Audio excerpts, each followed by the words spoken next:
조선왕 인조 3년 왕세자로 책봉된 인조의 맏아들 소현세자, 그는 참 비운의 왕세자입니다. 1636년 병자호란이 일어나 왕이 항복을 합니다. 그러자 소현세자는 인질로 청나라에 가 9년을 삽니다. 8년이 지난 1644년 명나라가 청나라를 정벌하려고 군사를 동원하여 북경에 갑니다. 그럴 때 이 소현세자는 따라가 서구 과학 문명을 배우고 그리고 그 다음에 조선으로 돌아옵니다. 서구의 과학 문명을 배웠으니까 이제 우리나라 유익을 줄 텐데, 돌아온 소현세자에 대하여 왕도 조정도 달가워하지 않습니다. 이유는 지금 이 소현세자가 가 있었던 청나라, 그 나라에 대하여 반대하고, 또 청나라가 정벌하려고 하는 명나라에 대하여는 친명 정책을 아버지 왕 인조는 쓰고 있는 겁니다. 세자가 돌아왔는데 아주 부정적입니다. 결국 세자는 귀국한 지 2개월 만에 원일 모를 병으로 죽습니다. 세자의 아들이 아버지 왕 대신해서 자청에서 볼모로 잡혀갔다가 돌아왔는데 억울하게 누명을 씌워가지고 이 소현세자는 죽임을 당합니다. 조선실록 왕에게도 안 보여주잖아요. 이 소현세자가 죽었는데 9군데서 피가 토해졌고 그의 몸은 완전히 검게 되어 있었다. 독살로 죽었다는 거예요. 아들 대신 볼모로 잡혀갔다가 억울하게 죽은 것, 예수님을 좀 닮은 듯 하나 소현세자의 죽음은 남을 구원하는 죽음도 아니었고 다른 사람들을 변화시키는 죽음도 아니었습니다. 그런데 우리 하나님의 아들 예수님, 아들인 예수님이 자청해 가지고 이 세상에 오셨고 억울한 누명을 쓰고 죽임을 당하셨습니다. 근데 우리 예수님의 죽음은 세상 말로 개죽음이 아니라 남을 구원하는 죽음이었고 세상 역사를 완전히 바꿔놓은 죽음이었습니다. 예수님 당시 로마는 세계 중심입니다. 로마가 가진 무자비한 권력 앞에 누구도 대항할 수 없었습니다. 그때 예수님 오셨습니다. 지금으로 얘기하면 돈과 무력이 판치는 이 세상, 연약하고 초라한 모습으로 오신, 그러나 그분은 전능의 왕, 예수님이 오신 날이 성탄절이요, 그 오심을 기다리는 날이 절기가 대림절입니다. 오늘 말씀 첫 번째는 예수님은 평강의 왕으로 이 세상에 오셨다라는 사실입니다. 한 아기가 세상에 태어났는데 태어날 거다. 근데 그를 평강의 왕이라고 부를 거다. 오늘 이사야 9장 6절 예언 말씀대로 예수님 평강의 왕으로 이 세상에 오셨습니다. 오늘 본문을 다시 볼까요? 이사야 9장 6절, 한 아기가 우리에게 낳고 한 아들을 하나님 우리에게 주신 바 되었는데 그의 이름은 평강의 왕이라 할 것임이라. 아멘. 여기서 평강이라는 것은 전쟁이 없는 상태, 완전히 평화로운 상태를 말하는 것은 물론 한 걸음 더 나아가 개인과 공동체에 필요한 모든 것이 충족된 상태를 의미합니다. 평강의 왕으로 오신 예수님의 성육신 사건, 신약 성경에서는 먼저 은혜요, 그 다음엔 평강이란 개념으로 요약하고 있습니다. 메시아의 사건은 우리를 방문한 하나님 사건이며 이 사건의 결과로 온 인류는, 믿는 자는 은혜와 평강을 선물로 받게 되었습니다. 예수님 우리에게 은혜와 평강을 주시려고 이 세상에 오셨고 먼저는 구원의 은혜를 주신 후 우리에게 평강도 주셨습니다.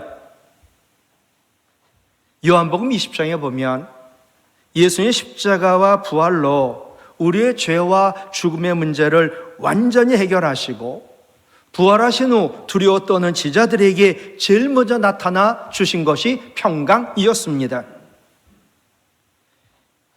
예수님 부활하셔가지고 두려워 떠는 제자들 만날 때마다 처음 하신 말씀이 요한복음 20장 19절로 21절로 28절 같이 읽을까요?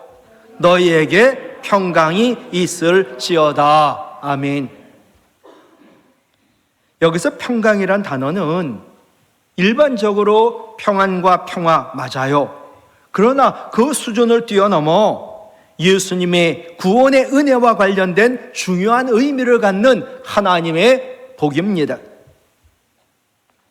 왜냐하면 평강은 예수님 십자가 사건과 부활 사건 이후에 부활하신 예수님이 제자들에게 나타나 처음으로 하신 말씀일 뿐만 아니라 3번 반복했다. 계속 많이 반복해서 말씀하셨다는 거거든요. 예수님은 부활하실 후에만 평강이 너에게 있을지어다 말씀하신 게 아니라 살아 생전에도 여러 번 평강에 대하여 말씀하셨습니다. 그럴 때 단어는 평안이란 단어를 쓰셨습니다. 요한복음 14장 27절 같이 읽을까요? 평안을 너희에게 끼치노니 곧 나의 평안을 너희에게 주노라. 내가 너희에게 주는 것은 세상이 주는 것과 같지 아니하니라. 너희는 마음에 근심하지도 말고 두려워하지도 말라. 아멘.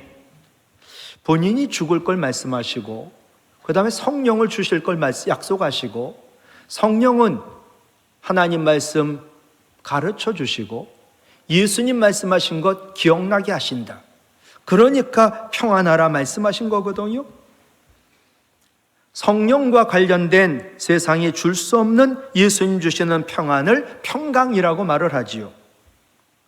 또한 요한복음 16장 33절에 보면 이것을 너희에게 이르는 것은 너희로 내 안에서 같이 읽어요. 평안을 누리게 하려 함이라. 세상에서는 너희가 환난을 당하나 담대하라. 내가 세상을 이기었노라. 아멘. 우리 주님이 세상을 이긴 것을 믿는 그 믿음에서 나오는 것이 주님 주시는 평안, 세상이 줄 수 없는 평안, 평강을 말하는 거지요. 예수님 십자가 지시기 전에 이 말씀하셨거든요. 예수님 십자가에 못 박히는 사건과 관련된 예수님 돌아가셔도 세상에 당하는 환난을 이미 이겼으니까 담대하라는 평안을 말하는 겁니다. 좀 전에 요한복음 14장 27절 또 요한복음 16장 33절 주님이 주시는 진정한 평안, 즉 평강은 예수님의 십자가와 부활 사건으로 말미암아 완성되는, 그래서 환난도 세상도 사탄마귀도 이기는 온전한 평안을 말합니다. 평강은 예수 그리스도의 십자가의 피를 통해 이루어진 것이지요.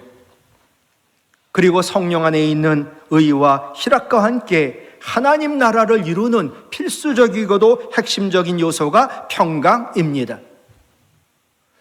우리 가운데에 하나님 주시는 평강이 없으면 우리 마음에 하나님 나라 임한 것이 아닙니다. 로마서 14장 17절 같이 읽을까요? 하나님의 나라는 먹는 것과 마시는 것이 아니요 오직 성령 안에 있는 의와 평강과 희락이라. 아멘.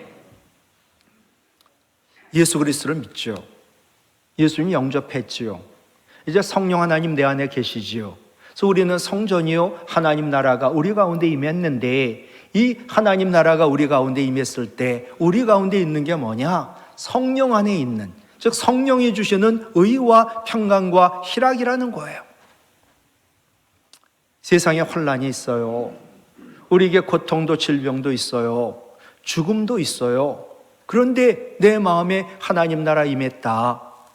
성령이 주시는 의와 평강과 희락이 있어야 하나님 나라가 임한 거라는 거예요. 우리는 죄인이지만 성령으로 말씀으로 충만하여 하나님의 의가 있을 때 세상에 감당할 수 없는 믿음의 사람이 되는 거지요.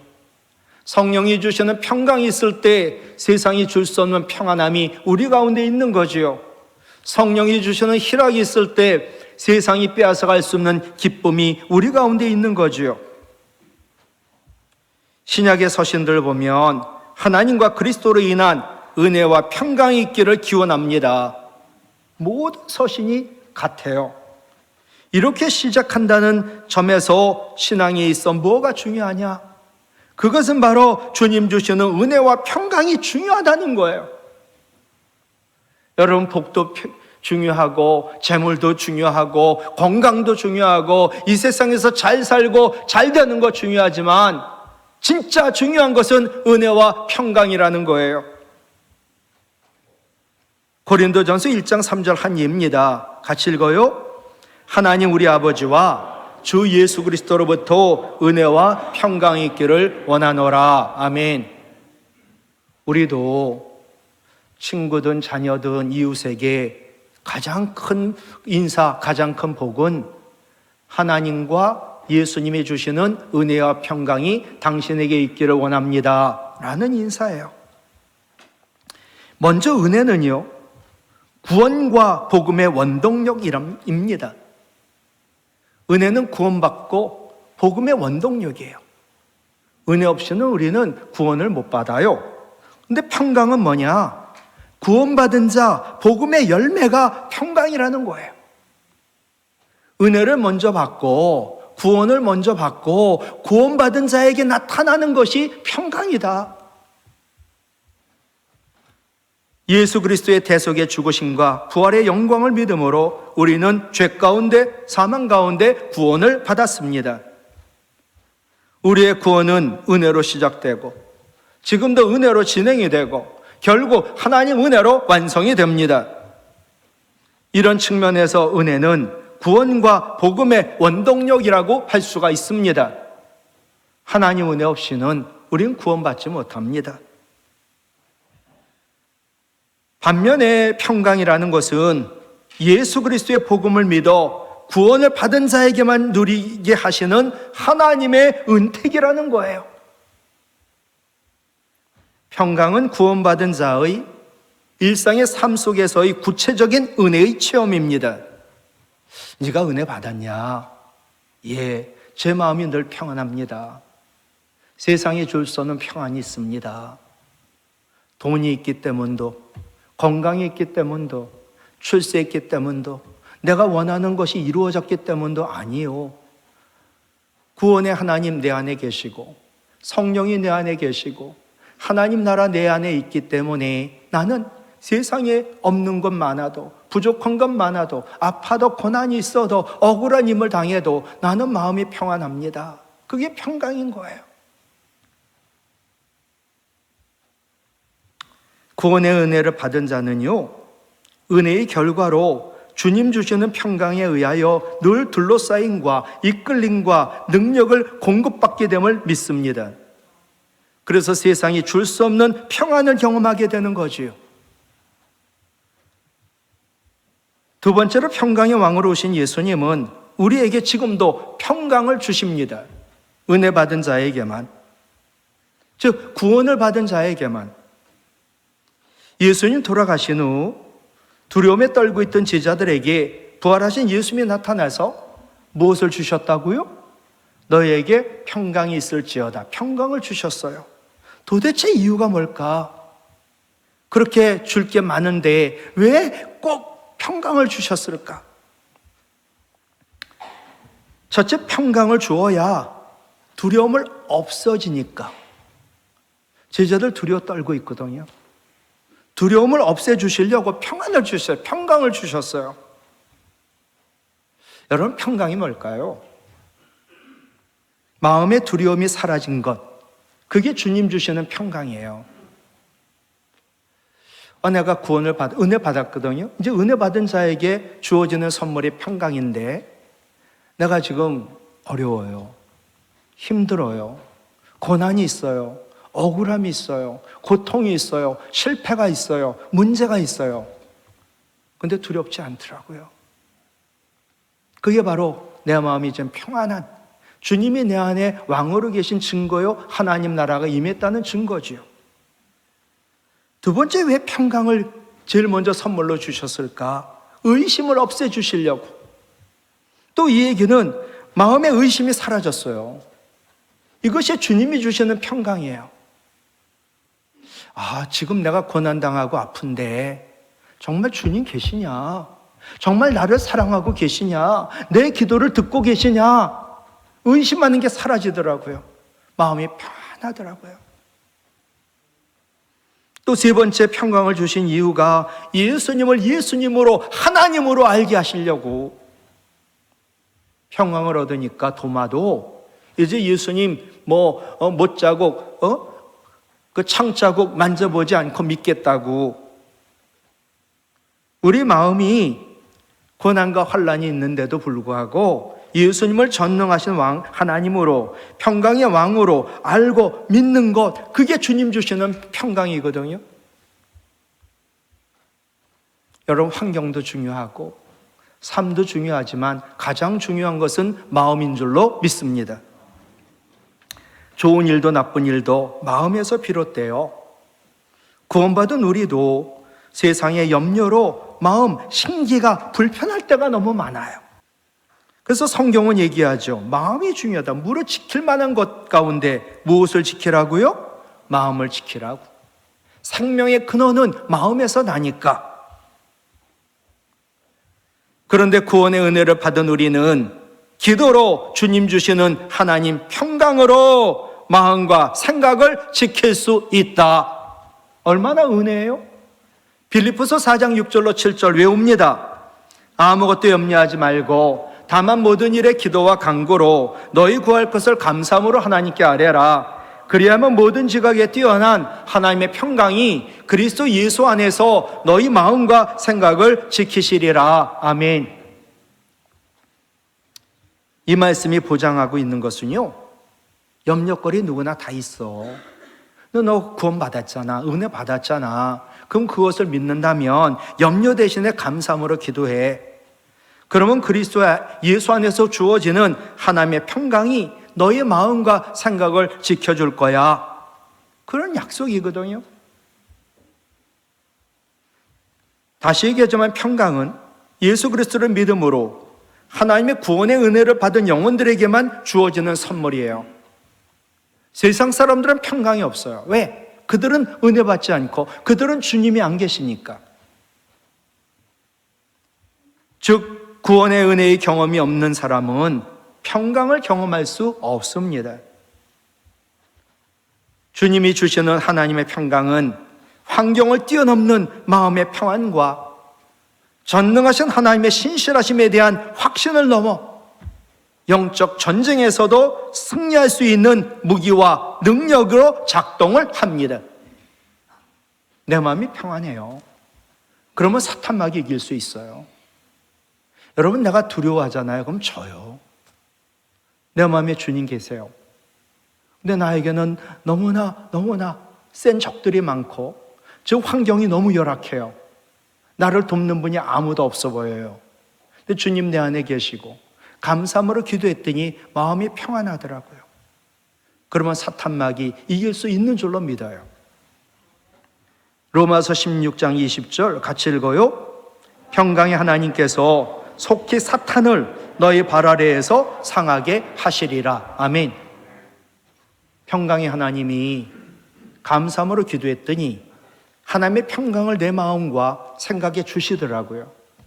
그럴 때 주님 주시는 하나님 평강이 사탄 마귀를 이기게 한다는 거거든요. 평강의 하나님만이, 그 하나님이 주시는 하나님의 평강만이 우리 마음을 염려하게 하고 우리 마음을 두려워하게 하는 사탄 마귀를 이길 수 있는 줄로 믿습니다. 여러분, 두려워하고 염려하는 우리에게 가장 필요한 것은요, 염려거리인 것을 제공하는 것도 아니에요. 또 두려워하는 것을 제거하는 것도 아니에요. 하나님 주시는, 주님이 주시는 하나님의 평강뿐이에요. 그래야지만 똑같은 상황이 전개가 돼도 우린 이길 수가 있거든요. 존 맥스웰 리더십이라는 책을 많이 쓴 정말 세계적인 훌륭한 분, 이분이 태도라는 책을 썼는데 거기에 실린 내용이에요. 보험 판매원 워터맨이 누군지 알 겁니다. 이분이 크리스찬인데 중요 계약을 성사시켰어요. 이제 사인만 하면 돼요. 그래서 계약자에게 서명을 부탁하는 순간 이렇게 펜촉에다 해갖고 잉크를 묻혀서 이렇게 사인하려고 하는 순간 잉크가 떨어져가지고 계약서가 엉망이 됐어요. 고객님 잠깐만 기다리시라고. 내가 새 계약서를 가지러 회사로 가겠다고. 그 사이에 이 고객이 다른 회사 보험 판매원과 거래를 끝낸 거예요. 워터맨 계약은 놓쳤지만 이는 크리스찬 은혜 받은 자거든요. 자기와 계약하겠다고 약속했던 이 고객, 또 자기 고객을 뺏어 계약을 맺은 보험회사 직원, 원망하지 않았어요. 여러분, 우리 같으면 어떨까요? 은혜를 받았는데 누구에 의해서 내가 억울함을 당했어요? 따져야지요. 싸워야지요. 손해봐선 안 되지요. 정의를 실천해야지요. 그게 맞아요? 이분 원망하지 않았어요. 대신에 사용하던 펜이 자꾸 이렇게 잉크 묻혀서 쓰니까 잉크 떨어지잖아요. 그 대신 사용하던 펜을 개량해 보려고 노력을 했습니다. 결국 잉크 담아 쓰는 펜을 개발했습니다. 이것이 세상의 첫 선을 보이게 된 만년필의 시작이에요. 그의 이름은 워터맨. 잉크가 쏟아지지 않는 펜이 있다면 계약서를 버리지 않고 계약이 성사될 수 있었을 거야. 이 생각을 가진 거지요. 그의 이 생각, 주님 주신 생각이었고 이것이 인류에게 새로운 선물을 선사하게 된 것이지요. 지금도 워터맨이라는 이 상표, 고급 필기구로 인식되고 있지요. 그는 말합니다. 구원의 은혜를 받은 우리도 고난받을 수 있다. 그런데 고난받았다고 세상 사람처럼 싸우고 다투고 이익을 얻으려고 하면 은혜 받은 자가 뭐가 다르냐? 나에게 유익을 위해서는 아무것도 양보할 수 없어. 이분 얘기예요. 하나님은 고난으로 나를 연단한 후 나에게 의와 평강을 주셨는데, 그래서 나를 고난으로 연단한 후 의와 평강의 열매를 맺게 하신다. 히브리서 11장 12장 11절이에요. 징계가 당시에는, 이 징계가 고난이거든요. 징계가 고난이 당시에는 즐거워 보이지 않고 슬퍼 보이나 같이요. 그의 구로 말미암아 연단받은 자들은 의와 평강의 열매를 맺느니라. 아멘. 예. 이분은 이 말씀의 주인공이 자기라는 거예요. 여러분, 은혜 받은 자는요, 당연히 나타내야 되는 게 마음의 평안이에요. 세상이 줄 수 없는. 말씀 마칠게요. 여러분, 왜 염려하십니까? 왜 두려워하십니까? 우리를 죄와 사망에서 구원하신 주님, 지금도 우리를 지키시는데, 근데 우리 주님은 우리 지키세요. 근데 먼저 우리의 마음을 지켜주세요. 먼저 우리의 마음을 하나님 평강으로 지켜주세요. 그러기 위해서 구원받은 우리가 해야 될 일이 기도하는 거예요.